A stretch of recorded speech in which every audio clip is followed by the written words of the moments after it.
For centuries, the world stared at maps and saw a lie.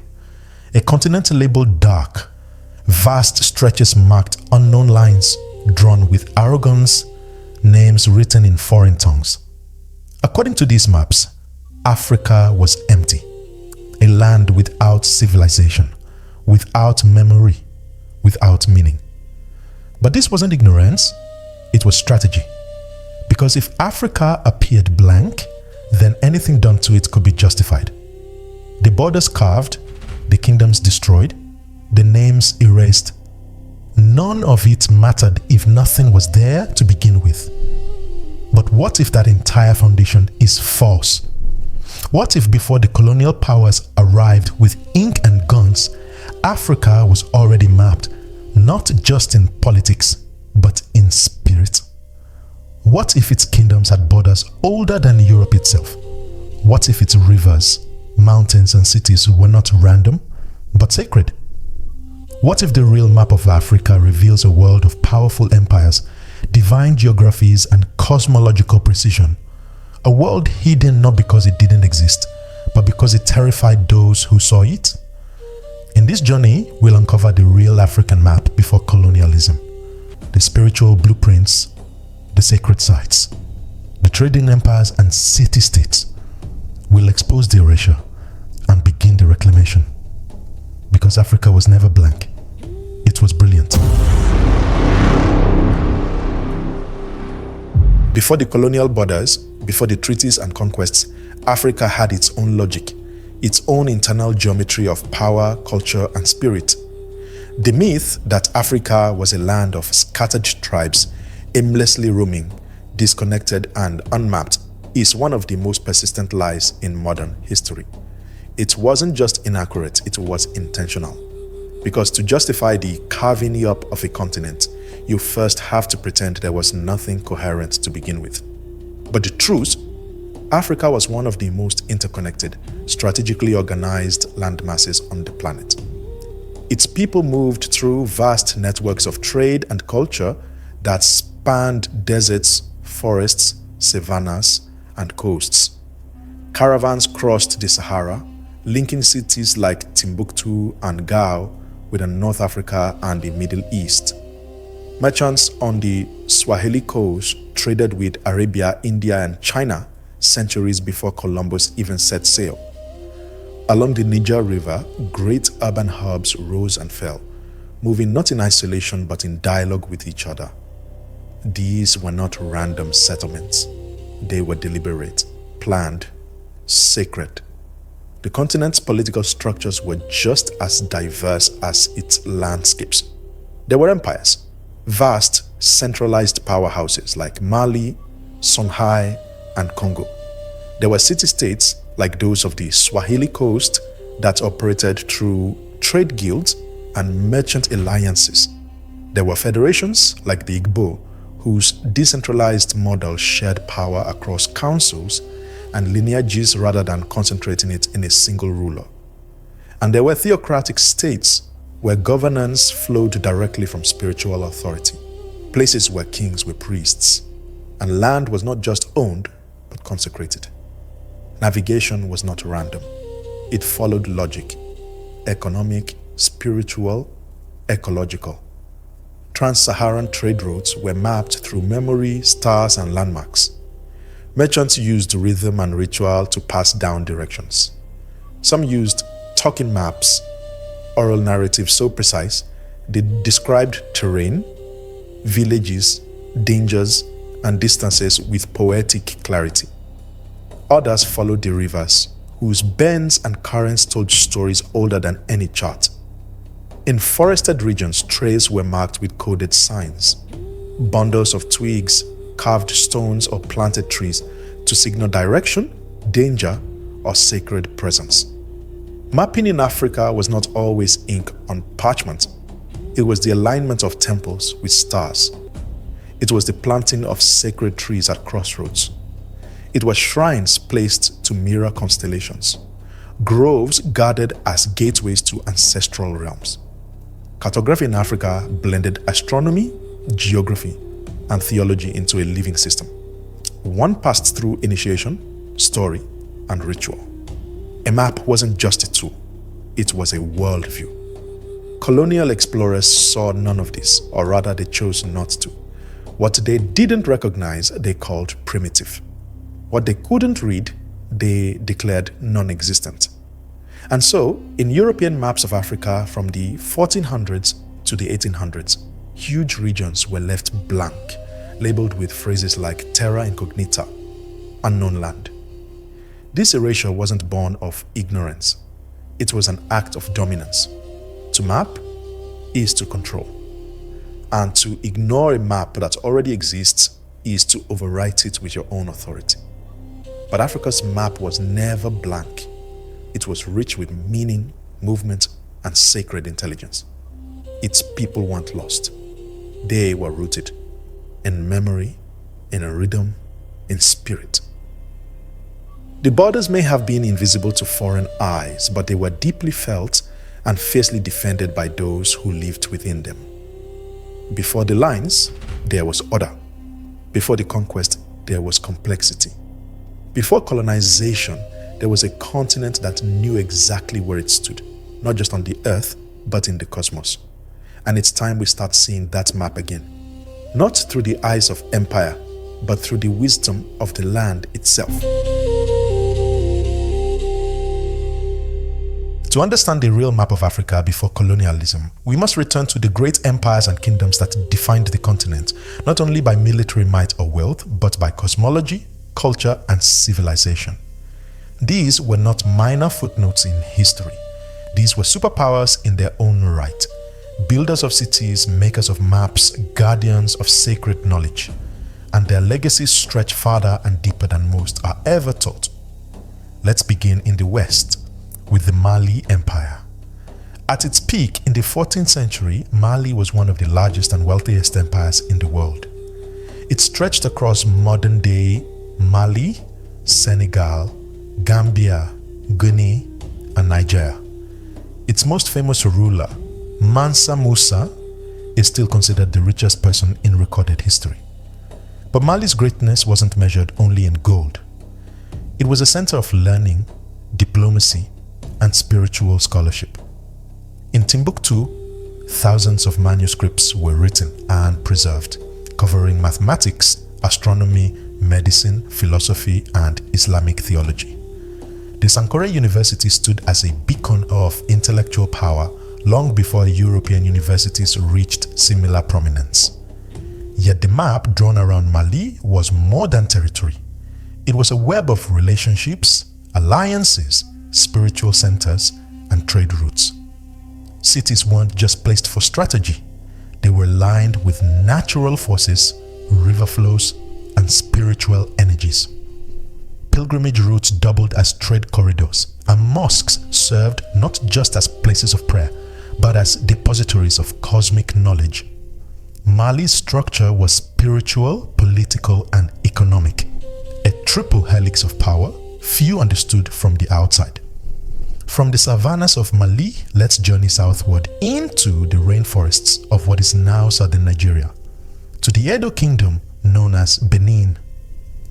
To the south and east stood the Kingdom of Benin, not to be confused with the modern nation of Benin, but the Edo Kingdom in today's Nigeria. Benin City was one of the most advanced urban centers of its time, with complex earthworks, massive walls, and an intricate layout guided by cosmology. The city was planned around the Oba's palace, which was both a political seat and spiritual axis. Streets radiated from this central point like spokes of a wheel, mimicking divine symmetry. Artisans produced the famed Benin bronzes, detailed brass plaques that recorded court life, ritual, warfare, and cosmological beliefs. These bronzes weren't just decorative. They were historical documents, maps in metal, capturing the rhythm of a civilization in exquisite detail. Now we move further south and inland to Central Africa, where the Kingdom of Congo flourished as both a regional power and a spiritual force. Further south, the Kingdom of Congo flourished in Central Africa. With a centralized political system and a sacred kingship, Congo was both a regional superpower and a spiritual steward. The king, or Mani Congo, wasn't merely a ruler. He was believed to be a mediator between the spiritual and physical worlds. The capital, Mbanza Congo, was a structured city with stone buildings, roads, and marketplaces, long before the arrival of the Portuguese. What made Congo unique was its early adoption of Christianity, not through conquest, but diplomacy. Congo rulers corresponded with the Vatican, adopted Christian titles, and merged Catholic symbols with local spiritual meanings. The result was not submission, but synthesis, another layer on an already rich spiritual political map. Shifting our gaze eastward, we arrive in the highlands of Ethiopia, known historically as Abyssinia, one of the oldest Christian kingdoms in the world. In the east, Ethiopia, known historically as Abyssinia, stood as one of the longest standing Christian kingdoms in the world. It traced its lineage to the Solomonic dynasty, claiming descent from King Solomon and the Queen of Sheba. Its maps weren't drawn on scrolls, they were encoded in sacred architecture. The rock-hewn churches of Lalibela, carved directly into the earth, were said to mirror the heavenly Jerusalem. Monasteries perched on cliffs held manuscripts older than many European nations. Ethiopia wasn't just a kingdom, it was a cosmological blueprint. Its mountains were sacred. Its language ge'ez preserved ancient liturgies and knowledge. And unlike much of the continent, Ethiopia resisted colonization, maintaining its sovereignty through wisdom, warfare, and diplomacy. Heading further south, we encounter one of Africa's most astonishing civilizations, Great Zimbabwe. Now let us turn to the south, to Great Zimbabwe. Rising from stone and surrounded by myths, Great Zimbabwe was once the heart of a vast trading network that linked the African interiors with the Indian Ocean. Its towering stone structures, built without mortar, stand as a testament to African architectural genius. The great enclosure, with walls over 30 feet high, formed a sacred and political center. The Zimbabwe bird, carved in soapstone, became a national symbol, a spiritual messenger watching over the people. This was not an isolated ruin. It was a capital, a ceremonial hub, and a trade powerhouse dealing in gold, ivory, and beads. Yet, when European explorers encountered it, they refused to believe Africans had built it. They attributed it to Phoenicians, Arabs, anyone but the people who lived there. That's how threatening African sovereignty was to colonial narratives. Finally, let's journey northeast to the Nile Valley, where the ancient kingdoms of Nubia and Kush rose alongside Egypt, ruling and mapping the cosmos in stone. In the northeast, the ancient Nubian kingdoms Tasseti, Kerma, Napata, and Meroe stood as sisters to ancient Egypt, not its shadow. These civilizations ruled the Nile Valley for millennia, building pyramids, temples, and astronomical structures.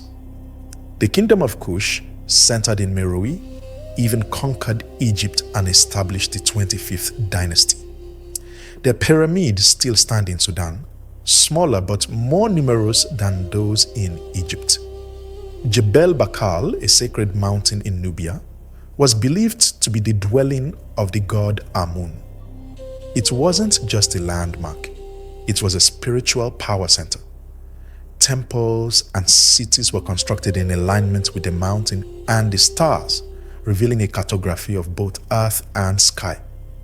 The Nubians weren't imitators of Egypt, they were co-creators of Nile Valley civilization. To grasp the full scope of pre-colonial African power, we must abandon the idea of isolated kingdoms. These empires weren't scattered, they were connected. They traded ideas, goods, rituals, and even cosmologies. A merchant living in Timbuktu could reach the Swahili coast through interconnected routes spanning thousands of miles. A sacred drumbeat in Congo could mirror a spiritual rhythm heard in Ife. The map was dynamic, living, and sacred. Each kingdom defined its own spatial logic. Some marked borders with rivers, others with ancestral trees or ritual paths.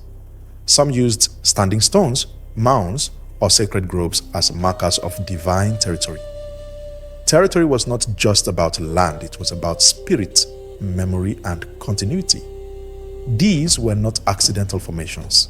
They were intentional civilizations. And yet when Europeans arrived, they often acted as if nothing was there. They saw the gold but not the culture. They took the art but denied the artists. They noted the cities but ignored the maps. What they couldn't control, they tried to erase. But the empires remain, not just in ruins or artifacts, but in memory, language, rhythm, and name. They live in the architecture of cities, in oral traditions, in the patterns of drum beats, and the alignment of shrines. The Mali Empire may no longer rule, but the manuscripts of Timbuktu still whisper their wisdom. Benin City may have fallen, but its bronzes still speak. Great Zimbabwe may stand in stone silence, but its walls still echo with sacred geometry. These were not tribal lands. They were not pre-civilized spaces. They were complex, brilliant civilizations that mapped their world through balance between spirit and state, ancestor and future, land and star. And to truly understand Africa, we must see these kingdoms not as ruins of a lost past, but as coordinates on a forbidden map. A map that still waits to be remembered. When we place these kingdoms side by side, a picture emerges. Africa was not a blank canvas. It was a continent of empires, city-states, spiritual hubs, and interconnected civilizations. These kingdoms were not isolated. They were coordinates on a living sacred map. In Africa, the land was never just land. It was alive. It breathed. It remembered. And most importantly, it spoke. To walk the terrain of pre-colonial Africa was to walk through a living map of sacred geography. Every mountain, river, forest, and stone carried spiritual meaning. Boundaries weren't always drawn with flags or fences. They were inscribed in myths, marked by rituals, and aligned with the stars. This wasn't just territory, it was cosmology. It was theology. It was a continent shaped not just by kings, but by gods, ancestors, and elemental forces. In many African traditions, mapping was not just a physical exercise, it was a spiritual obligation. The Yoruba city of Ile-Ife, for example, is considered the navel of the world in Yoruba cosmology, the place where divine creation began. According to myth, it was here that the Orisha Obatala descended from the heavens with a chain and created land upon the waters. But this story is not just legend. It was physically encoded into the city's structure. Ile-Ife's layout mirrored the cosmos, with radial streets extending from sacred centers and shrines positioned in alignment with celestial and spiritual laws. Urban planning wasn't just civic, it was sacred. Similarly, in the Benin Kingdom, the Oba's palace was not merely a royal residence, it was the axis mundi, the spiritual center of the kingdom. City planning radiated outward from this point, forming a grid of symmetry and power. Altars to ancestors were integrated directly into the urban fabric. Sacred groves sat quietly at the city's edge, acting as breathing spaces for divine energy. These groves weren't random. They were intentionally preserved zones of spiritual equilibrium. Some paths were forbidden to walk, not out of law, but out of reverence. Among the Igbo people, the land itself was animated by a divine force, Allah, the earth goddess. Mountains, rivers, and sacred trees were understood to be the dwelling places of spirits and ancestors. The Igbo didn't need cathedrals or mosques to feel divine presence. A certain tree could be a temple. A river bend could be a shrine. Their spiritual map was not drawn on paper but lived through ritual, oral tradition, and ecological intimacy. They practiced a decentralized spirituality, where each village managed its own sacred sites, guided by Ofo and Ogu, the spiritual principles of truth, justice, and moral clarity. These principles didn't just guide behavior, they mapped out a moral universe reflected in the land. In Central Africa, the Congo people carried a cosmological diagram known as the Congo cosmogram or the Kenga. This was not just a spiritual symbol, it was a metaphysical map of existence. The circle represented the cycle of life, the 4 points signified sunrise, midday, sunset, and midnight. But it also marked birth, adulthood, death, and rebirth. The horizontal line represented the boundary between the physical and spiritual worlds. Sacred sites and cities were often constructed with this cosmogram in mind. The cosmogram was not merely drawn, it was embodied in architecture, ritual, and community design. Then there were the Dogon people of Mali who mapped the universe itself. Their spiritual system revolved around the star Sirius, which they identified as having an invisible companion long before modern astronomy confirmed it. But the Dogon didn't just know astronomy, they lived it. Their houses, altars, and ceremonial spaces were arranged in reflection of cosmic order. The normal spirits, twin beings from Sirius, were seen as divine teachers who brought knowledge to earth. When the Dogon performed rituals, they weren't just worshipping, they were realigning themselves with galactic truth. In the Nile Valley, sacred geography reached its zenith in ancient Nubia and Egypt. Cities, temples, and tombs weren't placed at random. They followed a divine blueprint. The Nile itself was more than a river. It was a cosmic artery, flowing from the source of life to the realm of the dead. Karnak Temple was aligned with the rising sun during the solstice. The pyramids at Gaza were aligned precisely with Orion's belt. The temple of Abu Simbel was designed so that twice a year, sunlight would illuminate the statues of Ramses and the gods seated within. These weren't architectural tricks. They were spiritual technologies. Sacred mountains like Jebel Bakal in Nubia were believed to be the dwelling place of gods. Their presence dictated the placement of nearby temples. The sun, moon, and stars weren't abstract celestial bodies. They were guides. To map them was to understand destiny. To align with them was to stay in balance with Ma'at, the universal law of truth, order, and harmony. Africa's spiritual geography was also deeply tied to memory. A village might bury its ancestors in a specific direction to maintain cosmological order.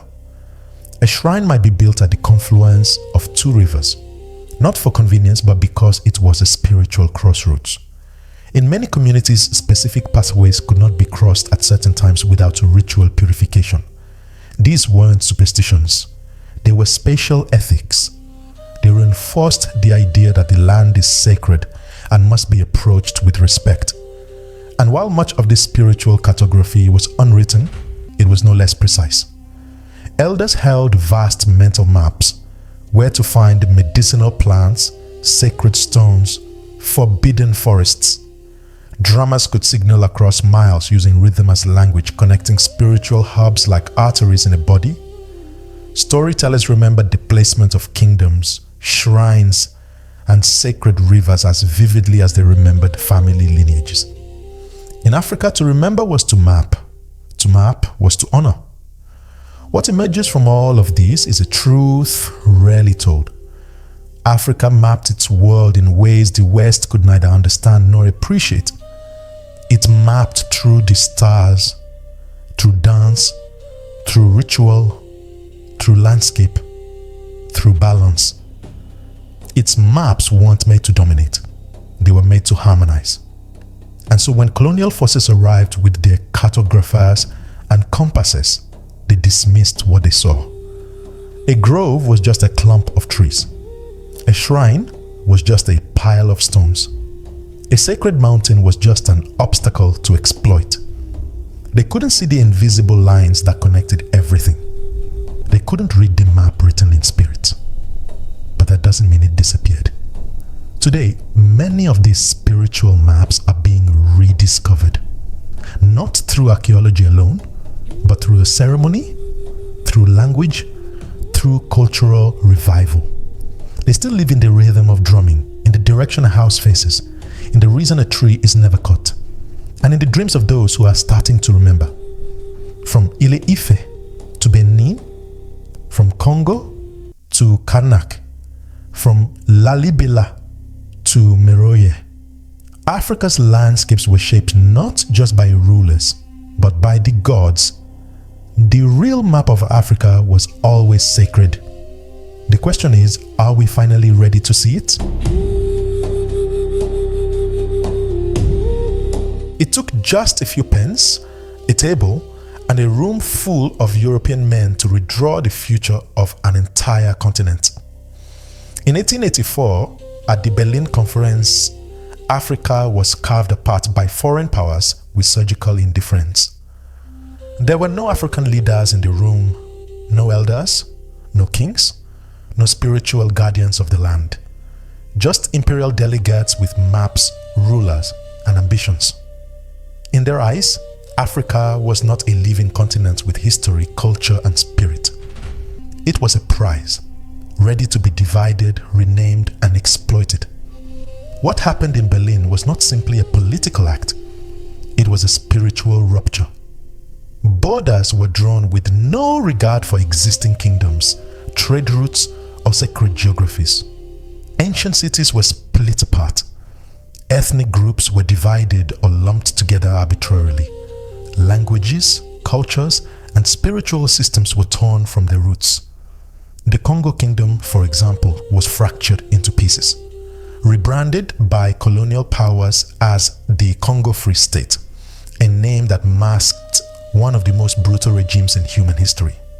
The Benin Kingdom, once a thriving metropolis of art and order, was violently sacked by British forces in 1897. Its bronzes, the visual map of its history, were looted and sent to museums across Europe. The Yoruba Oyo Empire and the Kingdom of Benin were fused into the colonial creation called Nigeria, a term that meant nothing to the people who lived there, spiritually or politically. Ethiopia, which had defended its sovereignty through centuries of conflict, was constantly portrayed as isolated, despite being one of the oldest Christian civilizations in the world. Nubia, which had once ruled Egypt, was downgraded to a footnote in the Egyptology narrative, its temples and pyramids seen as Egyptian outposts rather than African achievements. What was erased wasn't just territory, it was memory. It was dignity. It was continuity. The colonizers didn't just redraw borders, they renamed rivers, cities, mountains, even people. They translated spiritual terms into Western languages, stripping them of meaning. They outlawed indigenous ceremonies. They burned sacred texts. They mocked ancestral beliefs, calling them primitive and savage. They replaced sacred groves with rubber plantations. They built churches atop shrines. They removed the names of deities and replaced them with colonial saints. It wasn't accidental. It was deliberate cultural erasure. Where once there were spiritual systems that guided law, ethics, medicine, and art, there were now imported doctrines that demanded submission and erased nuance. Where once there were elders, griots, and priestesses, there were now colonial administrators, missionaries, and textbooks. Africa's complex, multi-layered cosmologies were flattened into stereotypes. To the outside world, Africa became the dark continent, not because it lacked light, but because its light had been deliberately hidden. This erasure extended to the very maps that were printed and taught. Colonial maps reduced the continent to lines and territories labeled with European names: the British Gold Coast, French West Africa, Belgian Congo, Portuguese Mozambique. These weren't reflections of reality. They were instruments of domination. On these maps, there were no sacred rivers, no ancestral forests, no cosmological cities. The land was stripped of its soul.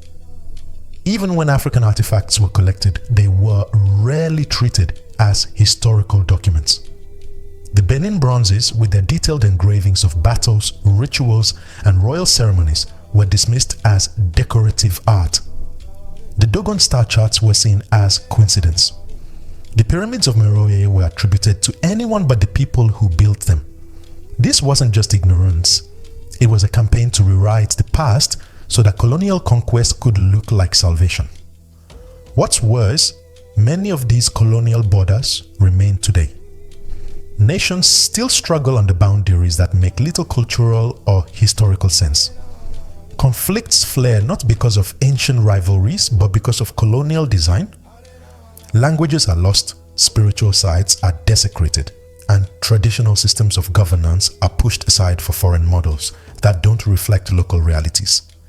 Yet, despite this massive erasure, the old maps were never fully destroyed.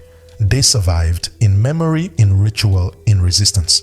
They lived on in the elders who told stories under moonlight, in the drummers who kept to read them alive, in the hidden shrines protected by generations of caretakers, in the names whispered by rivers and mountains, in the languages that refused to die. Colonial erasure was powerful, but it was never total. Today, as more African scholars, spiritual leaders, and historians reclaim this hidden past, the forbidden map begins to re-emerge. Not just as an act of defiance, but as an act of healing. Because to know where you are, you must remember where you were. And to reclaim your future, you must remember your sacred geography. Not the one drawn in Berlin, but the one etched into the soul of the land. The map they drew was not the final word. It was an interruption, a detour, but not a destiny.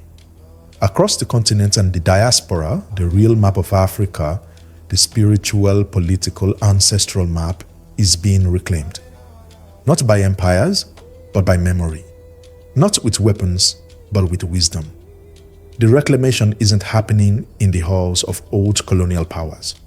It's unfolding in archives, rituals, classrooms, digital reconstructions, and sacred ceremonies. The lines are being redrawn, not on paper, but in the minds and hearts of a generation ready to remember. Historians, anthropologists, and spiritual scholars are digging deeper than colonial textbooks ever allowed.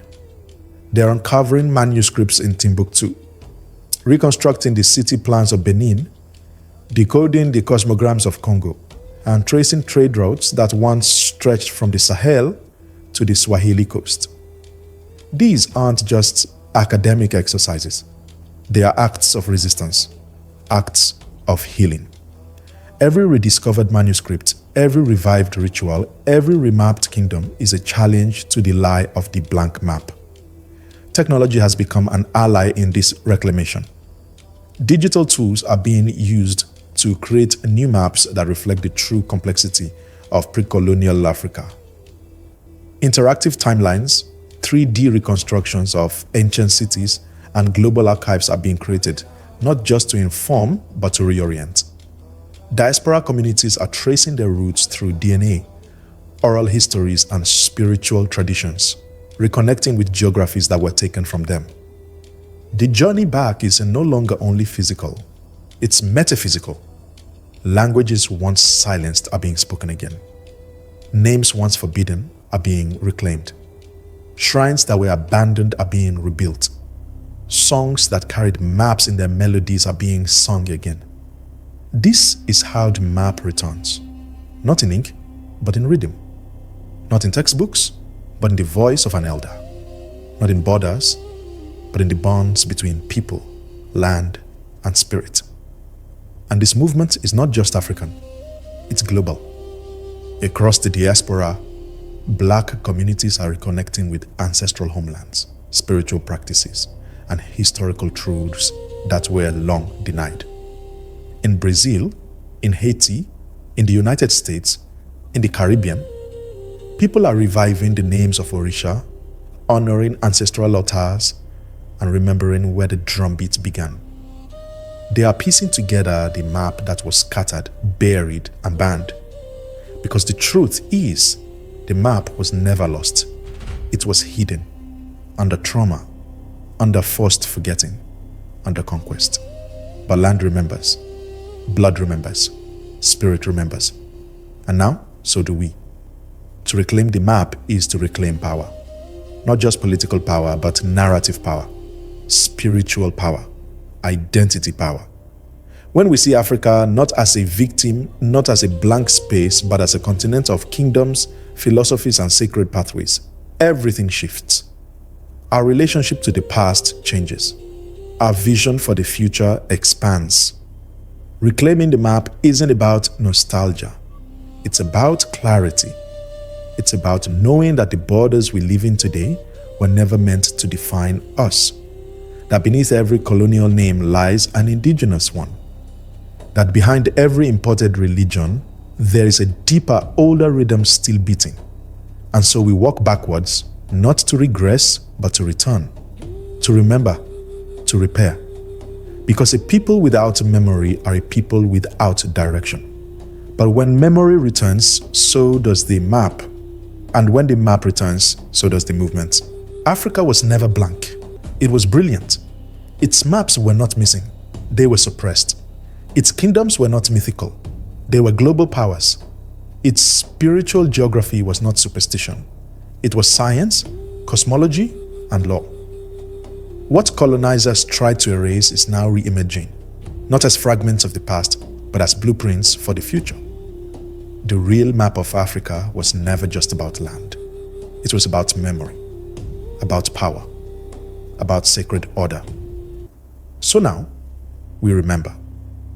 We remember the city grids of Benin that mirrored divine symmetry, the cosmograms of Congo that mapped the soul's journey, the altars of the Igbo that honored truth through Ofo and Ogu, the carved churches of Ethiopia that touched heaven through stone, the pyramids of Nubia that aligned with stars long before satellites, the Dogon charts that whispered secrets of the universe, and the wisdom of Mali that once made Timbuktu the intellectual heartbeat of the world. This is not nostalgia. This is resurrection. The memory is returning, and with it, the map. If you believe that Africa's truth was never lost, just buried beneath centuries of silence, comment below, I remember. If this story brought something to life in you, an image, a memory, a name, like this video. And if you want more untold stories, hidden knowledge, and sacred truths from the past to guide the future, subscribe to History Store for weekly revelations that rewire the narrative. This is not just a channel. This is a reawakening, a movement, a mirror, a restoration of the soul of a continent. Share this story with someone whose roots are calling, someone who's ready to walk the old paths again, not just in search of history, but in search of home. Because the lines they drew do not define us. The maps they made do not bind us. The truth lives beneath them, waiting to rise. And now, it is rising.